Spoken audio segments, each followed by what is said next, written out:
thanks to sticking with me on the last day still. This session is about bypassing and abusing a next generation anti-malware. I'm David Sass, and first of all, thanks to the many sponsors. Without them, we wouldn't be here. Thanks for you to showing up. I guess thanks to me. I'm David Sass. Currently, I'm a service reliability engineer. I spent some time with SharePoint and a little bit of time in cybersecurity in the past. And today's session is a story what happened 3-4 years ago when I was exposed to next-gen anti-malwares.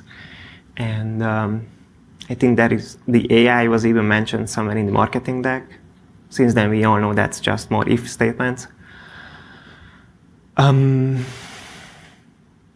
Because it was 3 years ago when the anti-malware was software as a service offering, I can't use that version anymore because it does not exist simply. So I had to build my demo and mimic what the anti-malware did. I'm pretty sure that's not how they did it, but it works and looks the same, behaves the same, so I can show you how it all went down in the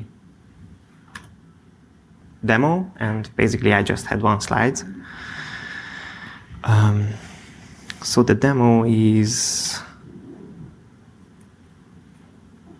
should be here. Yes, I had a regular day. I was doing my scripting. I ran stuff.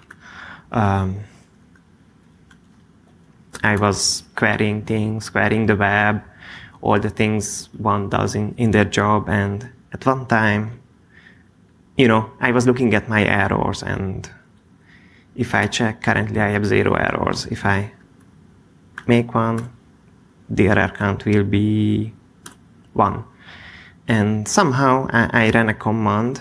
I'm not sure what that command was. In my case, it's invoke web request, which triggered the anti-malware to do their stuff. And I was looking at my errors again. I would expect 2 errors because I have 2 errors, but it was actually much higher. I was like, what the heck? So I looked into the error variable and started examining what's happening. And there were things like get command, the term invoke shellcode is not recognized. What is invoke shell command? I did not write that. I have not run it. So I went and Googled, and the results scared me a lot.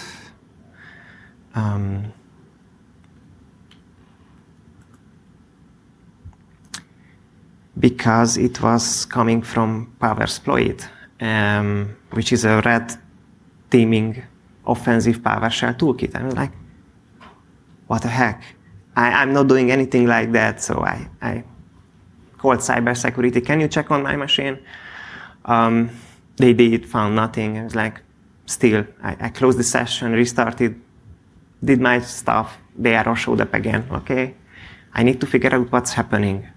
And I found a nice blog post from Matthias about recovering the content of scripts which were run because they managed to overwrite one time, and there is a script block cache.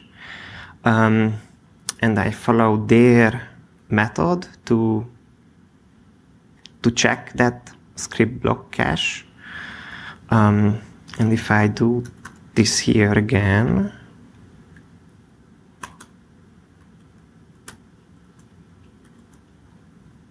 that cache will contain all kinds of tabs, all kinds of scripts, and things which were executed, like the loaded modules which were loaded into the session, and all kinds of things. And in my case, I have this catch bad PS1 file, because that's how I was able to reproduce what the anti-malware did. But there is also another way. If you turn on script block logging, which was mentioned previously, it's basically a local group policy. Everything will get logged by Windows. And even if that stuff is obfuscated and encoded and such, the plain text unencrypted version will get logged. And I also did follow that approach. Where am I? And somewhere here, I need to reproduce the error fresh, I guess. Because if you turn this on, it will be very verbose, and you quickly end up gigabytes of logs written in like an hour, depending on how much stuff is running on the machine in PowerShell. So somewhere here, there's supposed to be something. Come on. I'm not going to spend more time on it. Basically, the way I reproduced, I put into the all user, all host profile a breakpoint, and that breakpoint is executed when I execute invoke web request, and my catch bad file gets executed. It gets the content from a txt and executes it. And because I found the script, I was able to look at it. I just forgot to open it. Sorry. In my case, it's a text file. Come on. And the reason it's a text file, because if you look at the errors, it tells you in which line and which character there was the error, but it doesn't tell you in which file. Usually you see that when it is a file which is executed. So what they did was fileless. And there was no file for me to find in the file system, and that's where script block logging helped a lot. And when I opened the file, it turned out that they had got that content from the event log. They had a list of hard-coded bad commands, and they were looking for those bad commands. And they did nothing else. There was a for each, and they did a get command, looking for the bad stuff. And they did a counter, and if that counter reached 4 or became bigger, they showed a notification. And I was like, that's very artificial intelligence thing.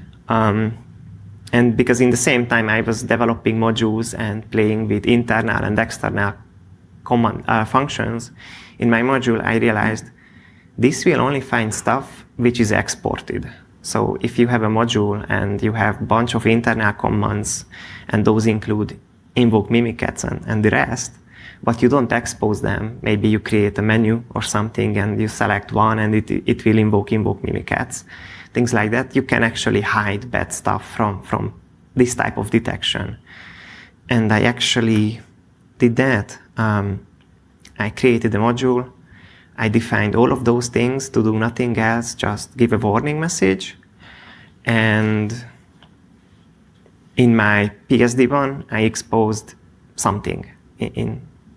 I'm calling it nothing. And of course, invoke or get command will never find the rest because they are not exposed. And what you probably know, that if you do get command and it finds that command in the module, that module gets auto-loaded.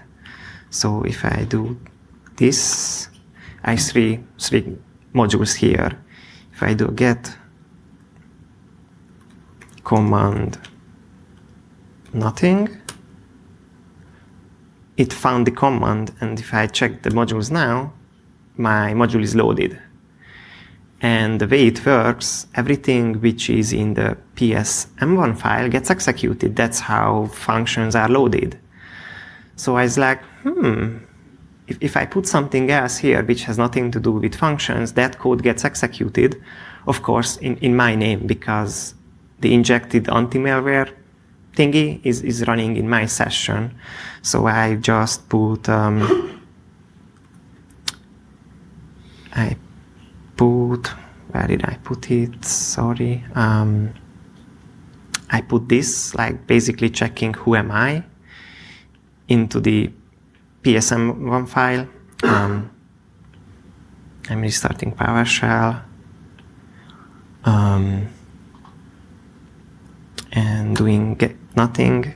And that's supposed to put my login name here. And if I remove that module,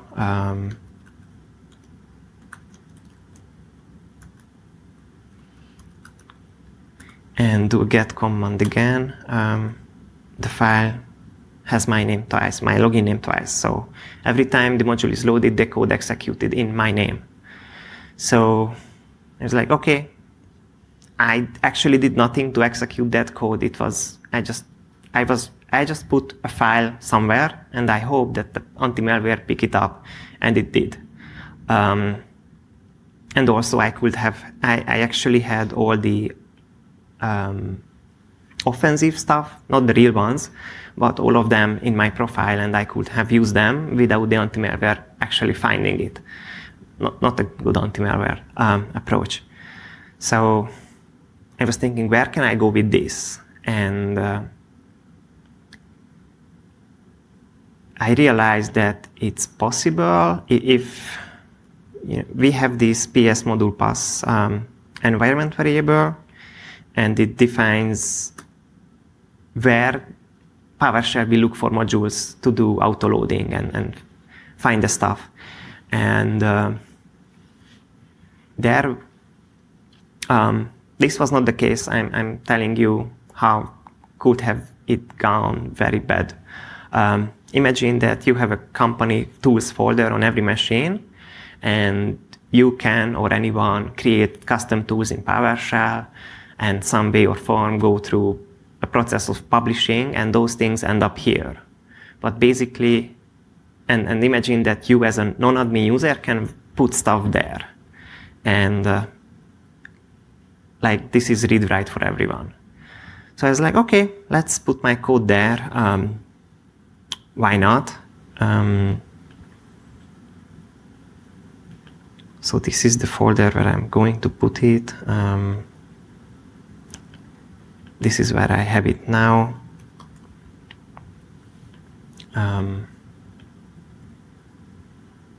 And I can close this, delete it from my folder, or just rename it,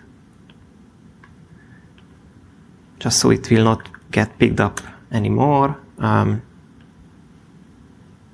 Start a new session, and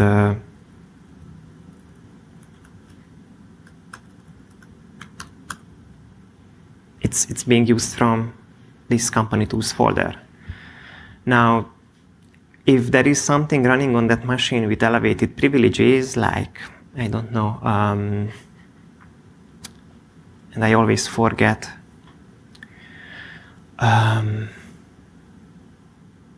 that automation tool with a P in the name, starts with a P. Sorry? It's not Chief, it's Puppet. Yes, Puppet. Puppet likes to run with highest privileges, local admin, maybe even system. So I have seen that in other places. So I created a scheduled task, and Puppet is basically a scheduled task with highest privileges. So I created one. It's running with system. I don't know how to make this bigger, sorry. So I have a high privileged PowerShell executing, and of course that that breakpoint was executed into this process as well, and it was the code was running the same thing: get command, invoke mimikatz, and such. So I was like, I already know how to bypass and not expose anything. So if I go back to this version and I added the PSD1 file and copy over, I don't know, volume shadow copy tools, maybe. And expose it, just one, because I know that they are looking for 4 or more, looking at their code, like the count should be greater than 4 or greater than equal 4. So I'm exposing just one thing. So that should keep me under the radar, not trigger anything. But also get command should find this command and load my module. So this may, because I don't know what was the trigger for the breakpoint, or I put into the extra safe automation and invoke web request just so my breakpoint will get triggered. And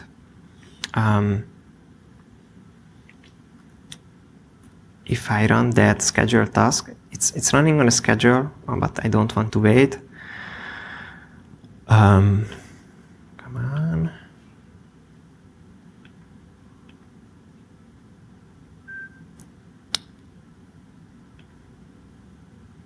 It's current time, yes, and anti-authority system. So whatever I put into that read-write module of mine, the system will execute it. And that way I can basically elevate my access to system and do whatever I want, because the anti-malware was doing a bad thing, and or a non-ideal way of detecting threats. And that gave me the chance to elevate my access and became system and free reign. And the anti-malware had no chances to catch it. Sorry. And luckily, or I told it to the guys in cybersecurity, and they were like, "Oh, this is fun. This is nice. Congrats. You know what? The anti-malware vendor is actually on site. We are doing a purple team exercise. Let's come to this meeting room and tell them." And I was like, "Okay." I went there. I demoed it to them, and they were like, "We don't get it." So luckily, I mean, at that time, my English was much worse than currently. So some of the colleagues stepped in and explained it with prettier English, and they were like, "Oh." And they fixed it. They did something else. I tried to reproduce. I did not go into the details. I had other things to do. But this approach was fixed. They found a safe way to look for commands without executing the content of the PSM1 file, and everyone was happy, but it could have been very bad for us if Puppet was running on everywhere. This was an approach to take and could have compromised the whole company.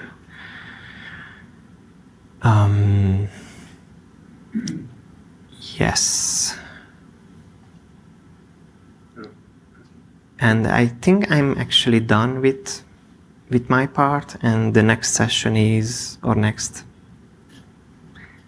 slide, supposed to be questions, if Windows works. Yes. So this is what I want to show you. As I said, it was 3 years ago, and they fixed it, but it was lots of fun. I had lots of sweat when I realized that something is happening, and we all learned from it at that time, and hopefully you too as well currently. Question? To modify the module path, you need admin rights for the machine, right? Yeah. Could you repeat the question? So if I understand, the question was, to modify the module path, I need admin rights. Yeah. Yes. True. But in some cases that's available, admin rights. It's easy to elevate your access. There are many ways. We all read about them sometimes, or I do at least. And if it's a server, and the server was somehow, one server was somehow compromised, probably those guys have admin rights. So modifying the PS module path is an option. But if you actually have that safe place, that trusted place to do run scripts from, because Defender, for example, have this, you can do exclusions, and in that case it will not check it. And it was told if you do uplocker and upguard and all the things, you need to have an exclusion for System Center and all the other things for Windows to properly function. There are many places someone can put something malicious, but yeah, if they don't have admin rights, it's harder, and they might only execute stuff in the current user's context. But that can still be bad and a way to move laterally. Thank you. I can explain a little bit more, because if the company location of your modules is first in the path of modules you autoload, and you have write access there, you can copy the whole stuff, edit it, and that one will be loaded. Yes, I actually tried that, but it wasn't that much of a fun, or it did not give joy. That yes, if the order of these command folders, mine is first, which I control, I can override get host, create an alias called get host, and that will get loaded sooner, and I can basically overwrite any commands which are in the official Windows provided or Microsoft provided modules. But I wanted to abuse the anti-malware and not abuse Windows itself or PowerShell. There was someone back then. Do you have any recommendations for finding this sort of misconfiguration in your environment or I believe you can. repeat the question? Oh, thank you. So the question was if I have any recommendation to find these things. I believe PS module pass is somewhere defined in the registry, and we can monitor the registry changes of that key and do detections. If you have a company trusted folder, please make sure it's not read-write for everyone, or you have proper access control on it. And there was all the other things mentioned in the previous sessions. Do application control, sign your scripts, check your anti-malware vendor, what they do with PowerShell. They should be using MZ instead of doing their custom stuff, which they call AI, and it's not, or not in this case. So these are the things. There was someone. Yeah, first of all, I like your version number, that's great.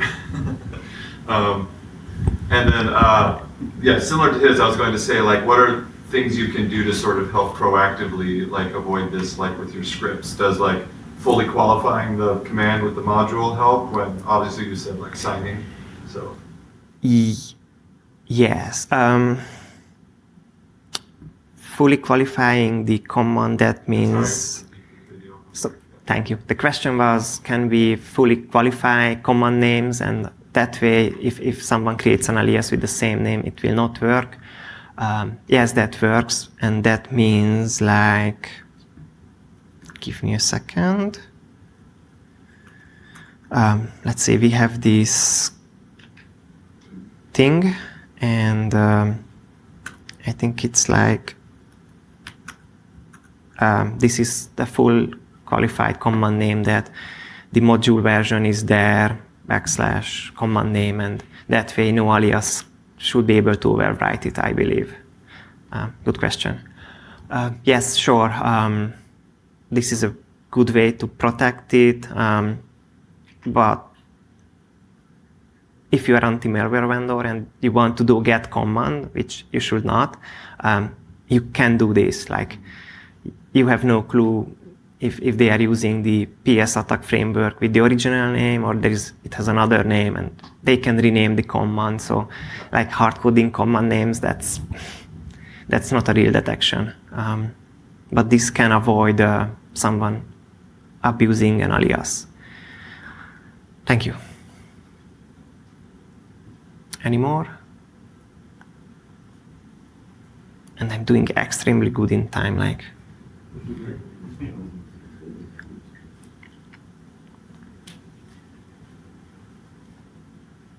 thank you. I hope it was.